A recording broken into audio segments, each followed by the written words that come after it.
रामकृष्ण हरी मंडळी, आपल्या या भक्तिमय वातावरणात मराठी भक्ती या यूट्यूब चॅनेलमध्ये आपले मनापासून स्वागत आहे।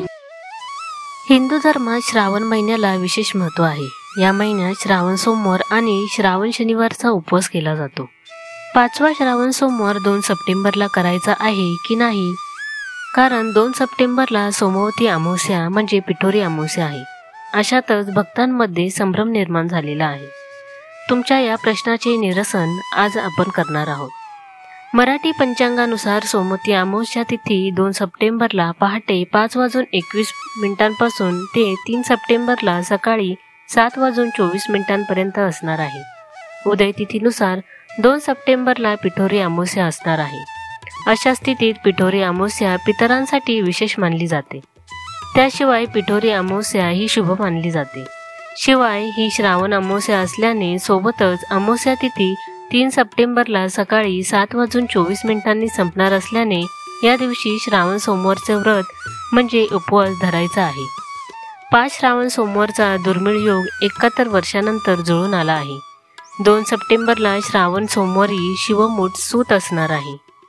ब्रह्ममुहूर्त 2 सप्टेंबर रोजी 4:38 ते 5:24 पर्यंत आहे। पूजा मुहूर्त सकाळी 6:09 ते 7:44 पर्यंत असणार आहे। पिठोरी अमावस्येला बैलपोळा सण साजरा करण्याची परंपरा आहे। श्रावण महिन्यातील बैलपोळा हा शेवटचा सण मानला जातो। त्यानंतर भाद्रपद महिन्यात लाडक्या गणरायाचे आगमन होते। चला तर मग जाणून घेऊया पिठोरी अमावस्या पूजा विधी। या अमावस्येला पिठाचे सर्व पदार्थ नैवेद्य म्हणून केले जातात, त्यामुळे याला पिठोरी अमावस्या असे म्हणतात। या दिवशी मातृदिन साजरा केला जातो। या दिवशी दुर्गा मातासह 64 देवींच्या मूर्ती पीठ मळून तयार केले जातात। घरातील मुलांच्या सुखसमृद्धीसाठी महिला पिठोरी अमावस्येला उपवास करतात। ज्या घरात गणरायाचे आगमन होते तेथे पिठोरी अमावस्या केली जाते। अनेक घरात भाताची खीर हा खास नैवेद्य केला जातो।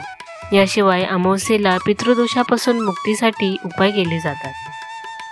या दिवशी बैलपोळा असल्याने महाराष्ट्रातील ग्रामीण भागात पोळा हा सण मोठ्या उत्साहात साजरा केला जातो।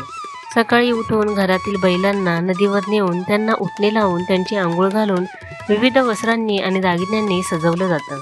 घरातील स्त्री त्या बैलाची पूजा करतात आणि पुरणपोळीचा नैवेद्य बैलांना दिला जातो। ज्या घरात बैल नसतात ते लोक मातीचे बैल बनवतात आणि त्यांची पूजा करून कृतज्ञता व्यक्त करतात।